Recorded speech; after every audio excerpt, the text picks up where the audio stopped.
Singularity is the best Bioshock game not called Bioshock. Developed by Raven Software in the prehistoric era when Activision published games other than Call of Duty, Singularity serves as a kind of last hurrah for one of the best FPS developers. Set in the year 2010, but also 1955, you play as a floating pair of hands named Captain Renko, who must save the world from temporally displaced Soviet aggression. Armed with an assortment of advanced weaponry, each of which kills people in unique and exciting ways, you take on the forces of the diabolical Steve Blum, aka one of the only 5 voice actors in the entire gaming industry, all while using Soviet science to harness the powers of the...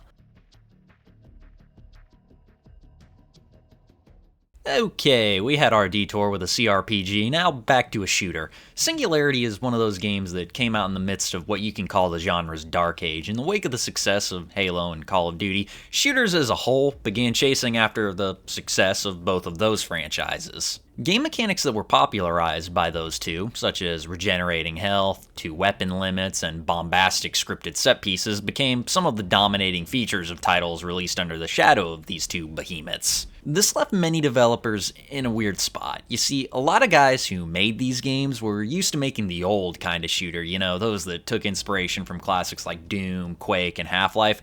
These were guys who were primarily concerned with tight level design and fast-paced gameplay. Now all of a sudden though, that wasn't the focus of the genre anymore. It became a lot more about the spectacle and the online multiplayer. As a result, time and money went into those aspects of a game rather than what was traditionally seen as being an FPS's most important aspects. The reason I bring all this up is because Singularity as a title suffered from this being the state of the genre at the time.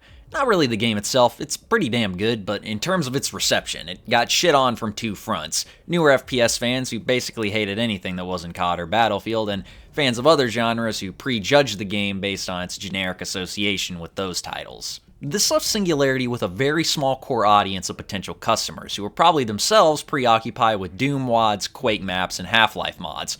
Couple that with a non-existent marketing campaign, and you have all the ingredients for a game that no one gives a fuck about on release, but 10 years later, half-rate YouTubers will make shitty videos about. Why yes, I do mean myself. My friend Rhett, the same person who gifted me Pillars of Eternity for Christmas, also threw this game in along with it, alongside a Steam message that I can't recall the details of, but can only imagine was something that would get me banned for repeating here. I've heard people preach this game's good word over the years, and I had it on my Steam wishlist, which, fun fact, I haven't updated since like 2014, so I was aware of what it was, but not intimately familiar with it. Last week, I changed that, and I'm here to tell you, this game is pretty damn good. It takes a lot of those elements of shooter design that were popular at the time, but manages to keep in some of those old school design elements as well. It also has a pretty neat upgrade system, along with things like superpowers and world building that kinda makes it feel like a more streamlined Bioshock. It's also got spooky stuff too, which I'm always cool with. Going off the Bioshock comparison, I feel like a lot of games from this era were dabbling with the whole retro-futuristic 50s setting. You had this, like I said, Bioshock,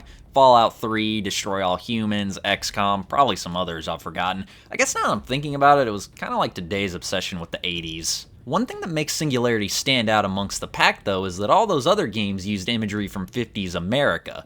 Singularity uses imagery from 50s Russia. Similar to the US, the Soviet Union was also going through something of a golden age at the time. Coming off the end of World War II, they were also experiencing something of an economic boom, as well as the death of Stalin and the rise to power of Khrushchev, who implemented his policies of de-Stalinization, which led to an opening of Soviet society. All this shit serves as the backdrop for the story of Singularity, where the basic setup is that you're some army guy named Renko, whose entire characterization is literally have gun, will shoot, who's been sent by the government to investigate some old Soviet lab in the Bering Strait. So you go there with your buddy Devlin. Now you may see the scar he's holding and get all excited as you remember that that's the first gun you ever got a nuke with on Modern Warfare 2. Mine wasn't, it was an ACR, because I'm a true patrician who can't be bothered to control recoil, but unfortunately neither he nor you get to use it because there's a big boom and the helicopter crashes. So you wake up in the wreckage of the contractually obligated chopper accident and begin to wander around and get acquainted with the game's setting, the island of Katorga 12. It may not have the memorability of Rapture, but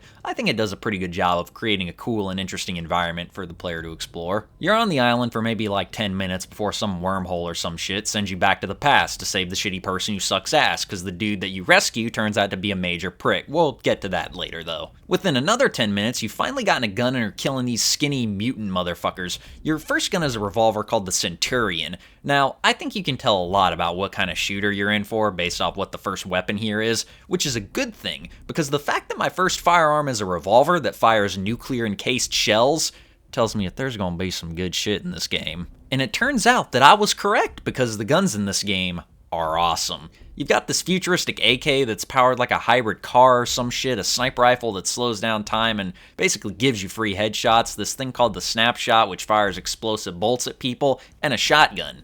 Just a shotgun. It needs no introduction. Devlin doesn't need an introduction either, because we already know who he is. He's also voiced by Nolan North, the second member of the Video Game Voice Actors League. You hang out with him for a while, killing monsters, killing people. This game's combat can be divided into two basic sections, shoot soldier and shoot demonic hellspawn. The soldier shooting section may seem straightforward, but the game does a good job of giving the cannon fodder a variety of armaments that mean you have to switch up your strategy against them. Likewise, the mutant shooting sections do pretty much the same thing, where you have a variety of different former workers of the glorious Soviet Union trademark logo who have undergone a variety of different mutations that each require a unique strategy to counteract. This keeps the game from feeling like a boring shooting gallery and more like a truly dynamic shooter, which is good because that's what you spend almost the entire game doing. Speaking of which, you and Devlin shoot like 1,000 Russians before getting captured and bearing witness to the game's first main narrative bombshell. I alluded to it earlier, but the dude you saved from the fire in the 50s used his second shot at life to take over the Soviet Union and return it to a Stalinist-style dictatorship. Unlike Stalin, though, who advocated for communism in one country, Demichev advocated for communism on the whole fucking planet. Freedom of speech? Free press? What is this weak, feminine shit? They probably have universal healthcare, though, so they got that on us. Anyway, he tries to get you to tell him where something called the TMD is, but your guy is an Xbox 360-era FPS protagonist, so he can't talk, and Devlin wouldn't shut the fuck up, so Demichev shoots him, which leaves you in a precarious situation. Luckily, you get saved by a woman named Catherine, who is a member of a resistance group called Mir 12, which is the resistance to the Soviet world government in this alternate timeline. According to her, the Soviets have been in control of the planet for the past 55 years since Demichev came to power. Wait, 55 years? Demichev was like 30 when I rescued him. You're telling me this motherfucker is 85?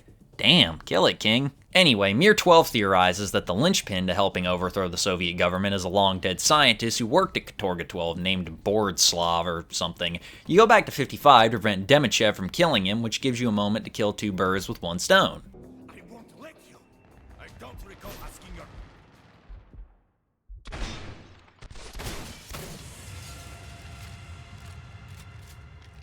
Alright, cool, Demichev is dead and Borislov is alive, just like in the beginning, so everything should be back to normal, right? Apparently not, because somehow Demichev survived getting blasted with buckshot and falling out a goddamn window, so he still took over, but Borislov joined the resistance and is now helping you. The fuck? Borislov was at least 40, so now he's gotta be, what, like 95 to 100? What kind of fucking anti-aging cream they got over there behind the Iron Curtain? Speaking of aging, at this point in the story, you also get your hands on that thing Demichev was freaking out about, the TMD. Here's another point of comparison with Bioshock, because now you've basically got plasmids at home. I don't mean that in a deprecating way, mostly I'm just calling it that to denote that it has a lot less variety than the powers found in Bioshock.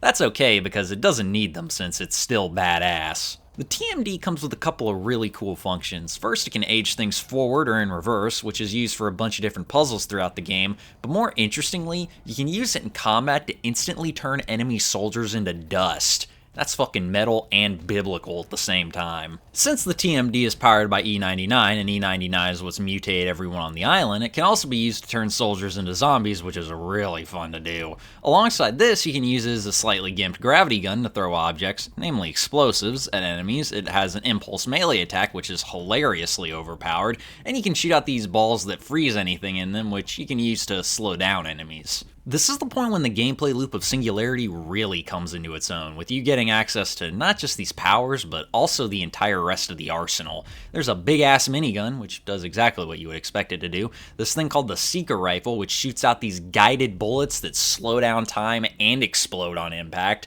a guided rocket launcher, and finally my personal favorite, the grenade launcher. It may seem boring at first, but trust me, this thing fucks. The primary fire is nothing special, it's exactly what you'd expect, but the secondary is where it's at. It shoots out this explosive rollerball that you can drive around like an RC car and get into all kinds of nooks and crannies to blow shit up. This thing was so fucking fun. It was awesome to see a guy run around a corner for cover, and then you just roll this thing back there and hear him go, "Grenade!" before he comes flying back around in the explosion. So yeah, Power Fantasy mode activated, basically. The only thing that really holds you back is the limited resources you have for the TMD, but you can upgrade it pretty frequently, so it's not that much of a problem. Back in the land of the narrative, and I managed to link up with Borislov, who started telling me something, but then just kinda disappeared into the ether. So you see, the timeline has been altered.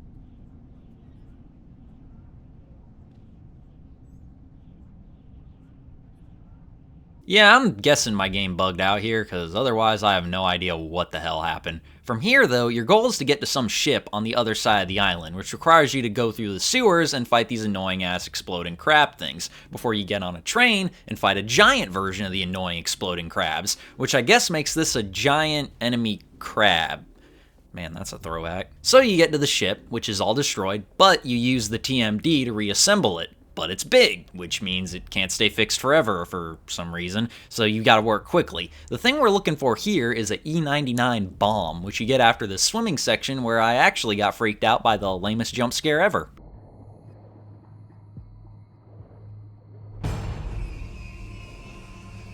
Why yes, I am a pussy. So, I cop the bomb, but soldiers come to try and stop me. So Catherine tries to help, but apparently gets killed off screen. Borislov tries to reassure you that her death was not in vain, but I've interacted with her like twice, so I have no real emotional attachment to her. Plus, I didn't see her die, which in fiction land means she's still alive, so it's whatever, who cares? Can I get back to killing shit? Well, according to Borislov, I can, because some goofball forgot to leave the bomb on the charger overnight, so I gotta find an Apple store to get its battery back to 100%. So the whole game, there's been this big tower in the background with beams and shit shooting out of it, and we gotta go there. The area in the vicinity of the tower is getting fucked to hell and back with temporal anomalies, so you end up fighting basically every enemy in the game here. You also get an upgrade for the TMD that gives it unlimited energy, so now you can just go ham with it. I mean, this is shit to put the Doom soundtrack onto.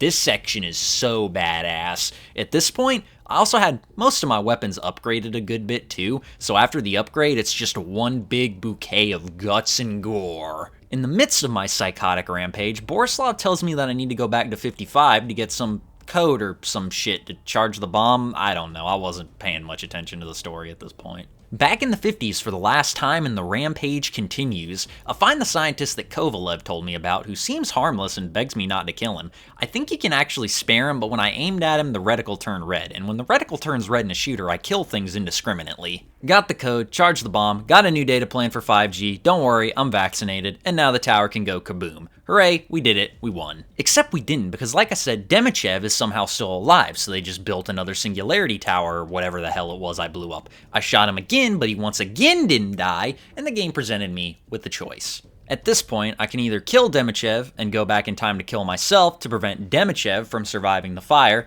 or I can kill Borislav and rule the world with Demichev. I shot Demichev because I've been trying to kill him the whole fucking game, so why wouldn't I? But wait a minute, let's review that clip. Remember what I said happens when the reticle turns red? He's dead. No, Captain.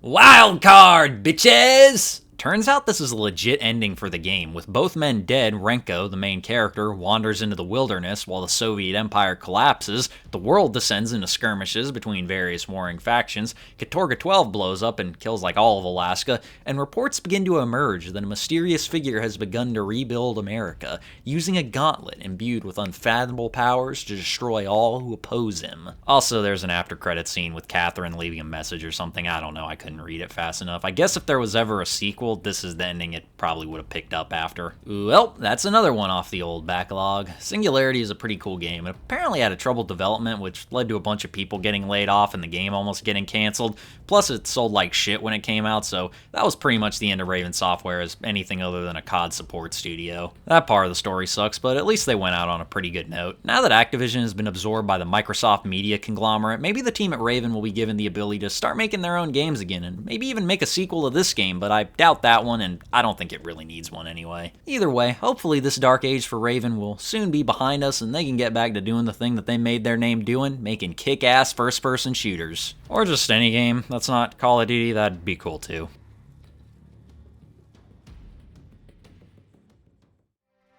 Hey everybody, if you made it this far into the video, I just want to say thanks. It means a whole lot. Don't forget to like, comment, subscribe, all your standard YouTube outro stuff that you always hear. And other than that, I will see y'all in the next video. Goodbye.